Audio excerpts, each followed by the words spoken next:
Niet, je skazala net. Don't make me disappear again. Lena hissed into the phone, her voice shaking, low and sharp like a knife sliding through silk. She pressed herself against the cold tile of the service hallway behind the kitchen, the scent of garlic and burnt oil clinging to her apron. Her hand gripped the phone so tightly her knuckles paled. Whoever was on the other end wasn't just threatening her. They knew exactly who she was. "I'm not the same girl you buried," she whispered, switching back to Russian. "I'll burn it all down before I go back." Then silence. She hung up. Her heart pounded against her ribs. Sweat rolled down the back of her neck despite the freezing walk-in cooler beside her. She wiped her palms on her apron, turned, and froze. A tall man stood at the end of the hall, his silhouette sharp against the dim backlight from the dining room. Gray suit, no tie, clean cut, calm, familiar, Jonathan Drake. Of course. He'd been coming in every Thursday for the last 2 months, always alone. Sat in booth 17, always left a generous tip. Said little, ate slow, looked at her like he saw something she didn't know was there. Tonight, his gaze pinned her like a butterfly under glass. "I didn't mean to eavesdrop," he said, his voice smooth but edged with curiosity. "But I couldn't help noticing you're Russian.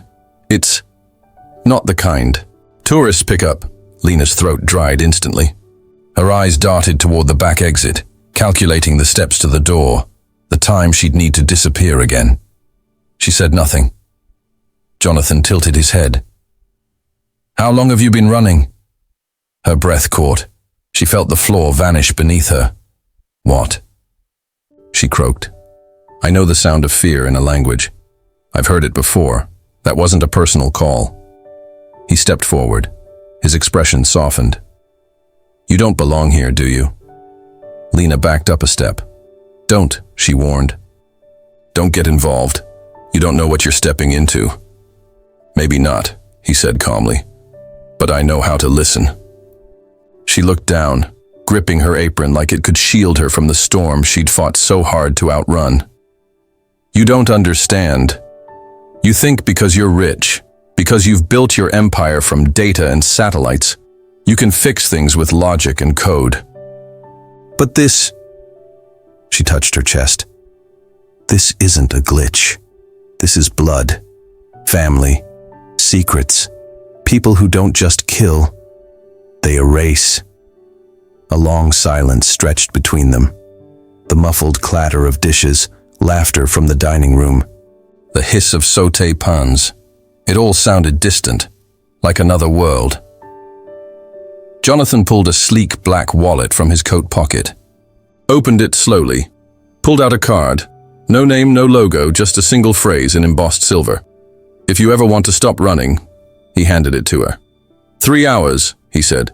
"Teterboro Airport, Hangar 14. If you show up, there's a seat on my plane. If not, I never saw you." She stared at the card like it might explode in her hand. Jonathan turned and walked away, the echo of his footsteps swallowed by the hum of kitchen chaos. Lena remained rooted in place. Her fingers trembled around the card. 3 hours, a lifetime in disguise, a name she hadn't spoken in years, a passport buried in the bottom of a flower bin in the storage room, a man who spoke Russian like he'd lived it, a phone call from ghosts who still had the power to find her. It was happening again. Her chest tightened. That old panic flared, the kind that made you grab your things in the middle of the night and disappear into shadows. But Jonathan's words echoed in her mind, cutting through the noise. "How long have you been running?" She didn't know anymore. Time didn't move normally when you were always watching windows, counting footsteps behind you, picking up languages to blend into places you'd never wanted to live. Since Moscow. Since Daniel. Her vision blurred. No, she wasn't the same woman anymore, and if they thought they could scare her back into hiding, they didn't know what she'd learned in the dark. Lena looked down at the card again. It felt heavy in her hand, like a key. 3 hours later, the restaurant was closed. Her apron lay, folded neatly on the counter. The note she left behind was simple. Thank you for the kindness. Please give my last paycheck to Rosa's son's surgery fund. Outside, the street was wet with cold spring rain. She pulled her hood up and walked down the sidewalk, her steps steady, silent. There was a black car waiting at the corner. She got in and didn't look back. The cabin of the private jet was too quiet. No humming of voices, no clink of silverware. On dishes, just the low purr of the engines and the faintest rustle as Lena pulled the cashmere blanket tighter over her shoulders. She hadn't spoken since boarding. She'd nodded at the stewardess, kept her eyes low. A part of her still expected to be yanked off the plane at the last second, cuffs thrown on her wrists, accused of crimes she didn't commit. Again. Jonathan sat across from her, sipping tea, watching her over the rim of his cup. We'll be in the air about 8 hours, he said gently. Plenty of time to decide if you want to talk. Lena didn't answer. She stared out the window. Below, the lights of New York vanished into clouds, and the memories came back like floodwater. 3 years ago, she was Dr. Elena Sokolov, fluent in 7 languages, diplomatic translator at the U.S. Embassy in Moscow. Her life was efficient, structured, quiet dinners at home, long walks through Gorky Park, and Daniel Mirov, investigative journalist, her husband. He smelled like ink and espresso, always carried 2 notebooks, one for facts, one for thoughts. He was fearless, or foolish, maybe both. He chased truth with reckless devotion. He'd been digging into a tech firm named Reigniting, a shadowy startup producing military-grade cyber weapons. Whispers linked them to hacks on hospitals, blackouts in Eastern Europe, even election interference. Lena, he told her one night, voice low. They're not just selling code. They're selling chaos, controlled destruction. A week later, he was dead. They said it was a car accident. Only Daniel didn't drive. Then came the search warrant. Her home raided, her laptop confiscated. They claimed she'd been leaking intelligence to the West. A convenient traitor. A tidy lie. Someone needed to take the fall. She ran, not out of guilt, but survival. She used her linguistic skills to disappear. Papers from a friend, money from a hidden account. She resurfaced in Montreal, then Chicago, waitressing, cleaning homes, blending into the background. Until that call. Back on the plane, Lena looked down at her hands, calloused now, worn from years of scrubbing tables, washing dishes, gripping fear like a steering wheel. Reigniting, she said suddenly. That's the name. That's who my husband was investigating. Jonathan didn't flinch. I know. Lena's gaze snapped to his. I didn't recognize you at first, he admitted. Not until 3 weeks ago. Your accent's faint, but you pronounce your R's like someone born west of the Volga. That's not something a normal billionaire would notice, she said flatly. Jonathan gave a faint smile. I'm not a normal billionaire. He leaned forward, setting his cup down. One of my subsidiaries, Hawthorne Systems, just finalized an acquisition. We bought a minority stake in a defense contractor called Altus Strategic. I started digging when the numbers didn't add up. Lena's breath caught. The name sent ice down her spine. Altus, she whispered. That's the U.S. front for Reigniting, Jonathan nodded. They rebranded last year, but the key patents trace back to Moscow, and the signatures on those patents match the aliases your husband uncovered. She sank back in the leather seat, heart pounding. All these years, hiding, running, and the very people who killed Daniel were now living in plain sight, under American flags, embedded in U.S. defense contracts. You're telling me, she said slowly, that your company just bought into the people who murdered my husband. Jonathan's expression darkened. I didn't know, until I started pulling threads. Lena clenched her fists, then pull harder, burn them down. There was a fire in her voice that hadn't been there in years. Jonathan didn't interrupt. He waited. Finally, she asked, "Why me?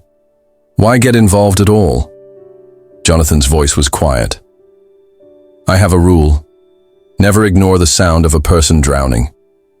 Lena looked at him, tears welling despite herself. "You were sinking," he added.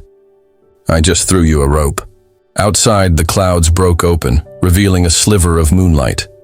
Inside the cabin, Lena closed her eyes, inhaled deeply, and for the first time in years didn't feel like prey, but she knew this flight was only the beginning.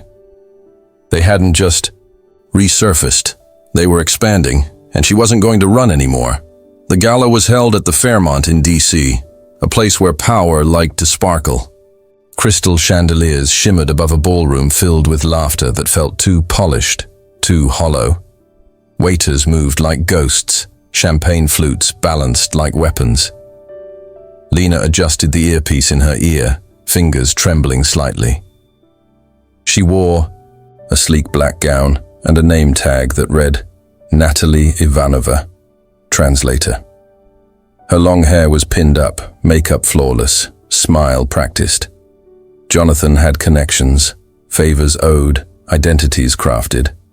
Getting in wasn't the hard part, staying invisible was. "Remember," came his voice softly through the earpiece.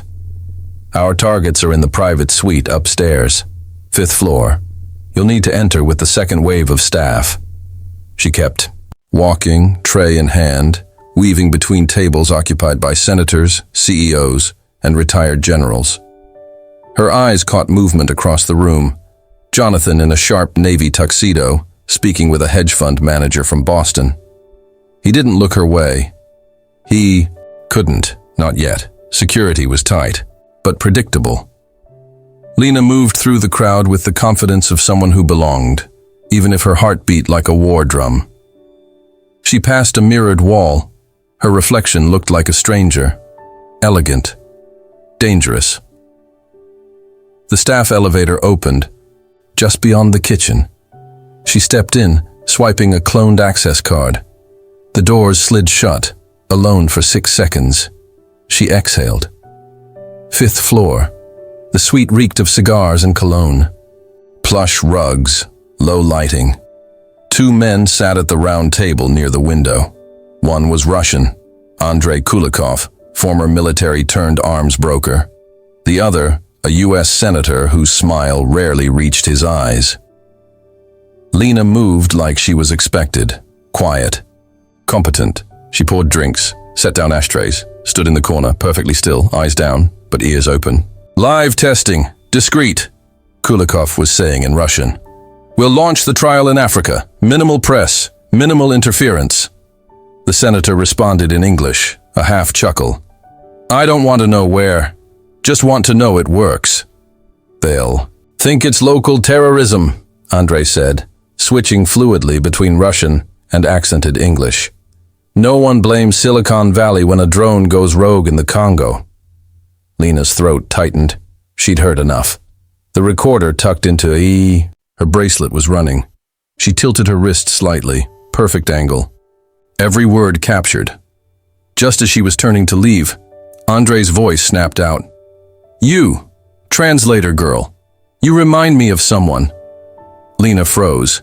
He stood, stepping closer, too close. Her pulse spiked. He squinted.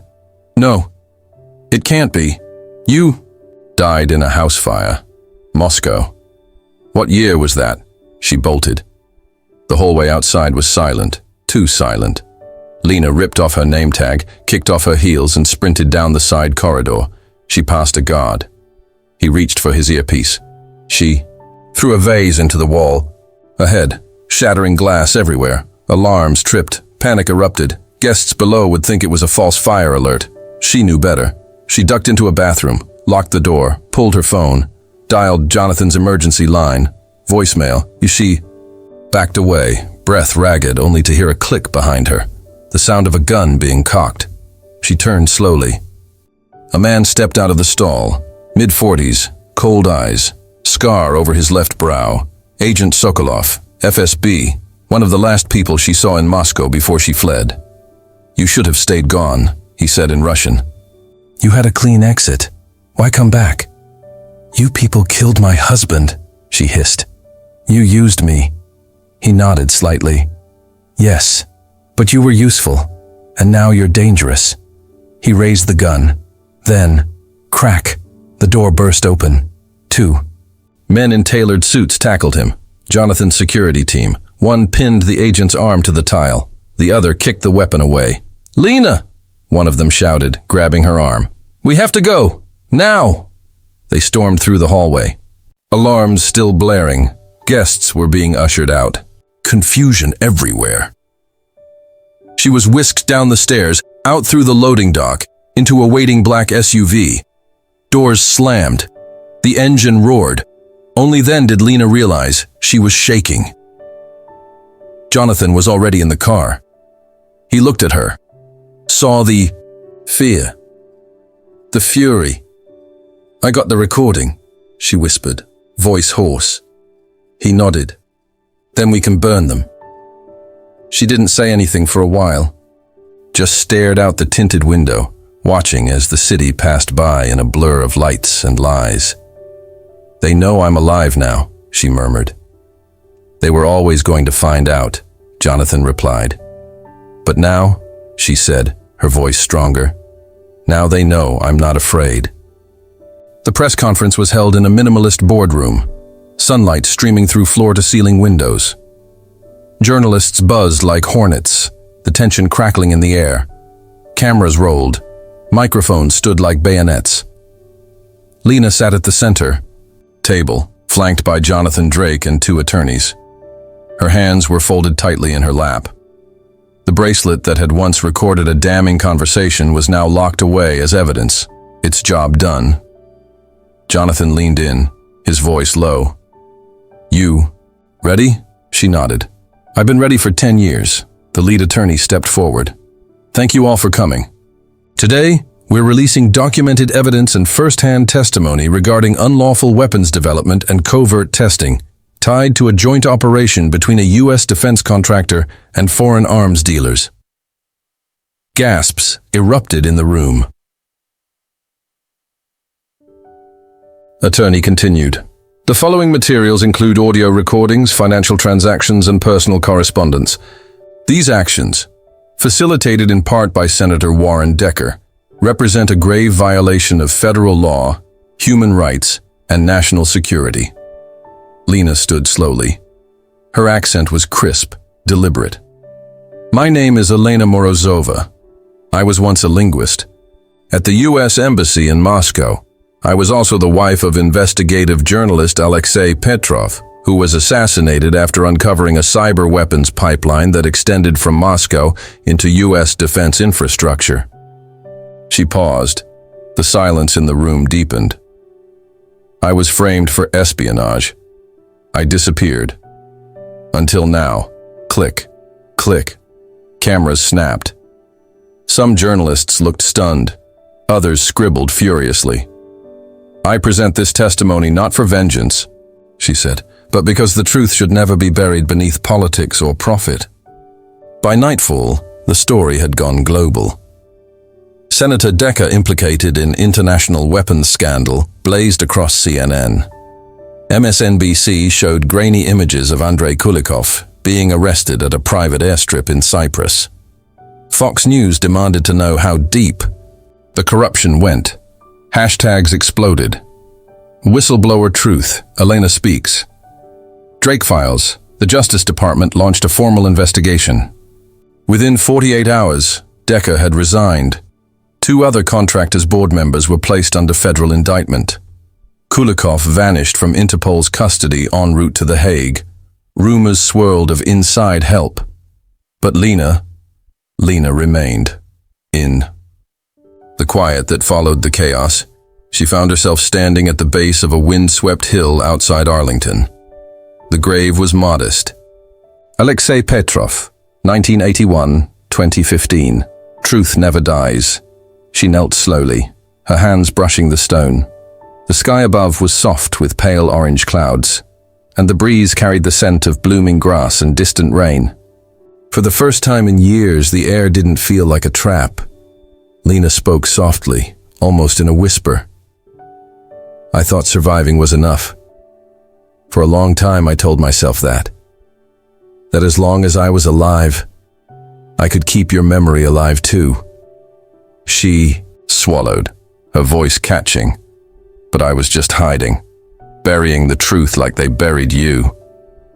Her fingers traced the engraved letters. You would have laughed, you know. Me testifying in front of journalists, working with a billionaire.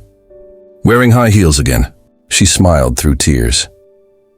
I miss your laugh. A gust of wind stirred the trees. She sat there for a long while, letting the silence speak the words she couldn't. Then her phone buzzed. Jonathan, back at his office in New York, the skyline looked like a digital circuit board, blinking lights and endless stories stacked in glass towers. Jonathan poured her a coffee and handed it over. You didn't have to come back. I wanted to, she said. It felt finished, saying goodbye. He nodded. I wanted to show you something, he said, tapping a screen. A digital mock-up appeared, clean, elegant, a new wing of his company's cybersecurity division, Integrity Initiative, International Whistleblower Protection and Advocacy. Her eyes widened. You'd lead it, Jonathan said. Use your background, your languages, your instincts. We'd give safe harbor to people like you. People who are hunted for telling the truth. Lena stared at the screen. For the first time in a decade, her mind didn't run toward the nearest exit. She didn't look over her shoulder. She didn't wonder if someone was listening. Why me? She asked. Because you're the only person I've ever met who burned her life down and walked out with the truth in her hands. She looked out the window, where the city pulsed like a living organism. I'll need a team, she said, and a long list of countries. You'll have it, he said. They clinked coffee cups, not champagne. It felt more appropriate. Outside, a storm rolled in slowly, like change. The letter had no return address, just a wax seal. Red, smudged, as if someone had pressed it in haste. Lena stared at it from across her kitchen counter for over an hour before touching it. In her life, messages like this had once meant death warrants. But something pulled it. Her, the seal, the curve of the Cyrillic letter on the inside flap. A. Her breath caught as she slid her finger beneath the paper. Inside, 2 words in neat Russian script, I'm alive. Below it, coordinates, a date, a time. The alley in Lisbon was shaded and quiet, tucked behind a wine bar and an open-air church where elderly women lit candles in prayer.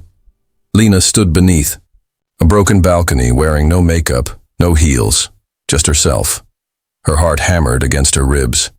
She told no one she was coming, not even Jonathan. The shadow stepped forward. Zdravstvуй, sestra. Hello, sister. Her knees buckled.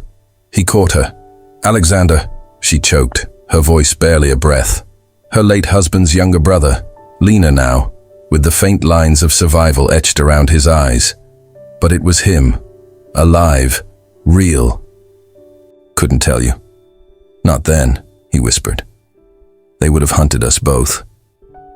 You were the voice, she realized, stepping back, her hands shaking. The phone call, the gala intel, that was you? He nodded once. I've been in the shadows too long, watching, waiting for someone who could finish what Alexei started. A car passed nearby. They didn't flinch. He handed her a USB. Names, documents, footage, there's still more. But this clears your name. She looked up at him, tears welling. You're free now, he said, and so am I. 6 months later. The chamber of the United Nations in Geneva was bathed in the cold blue light of overhead fixtures, the kind that made everything look sterile and untouchable.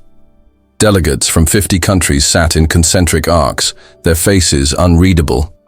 At the center podium stood Lena, no longer a ghost, no longer running. She wore a navy suit, tailored, powerful.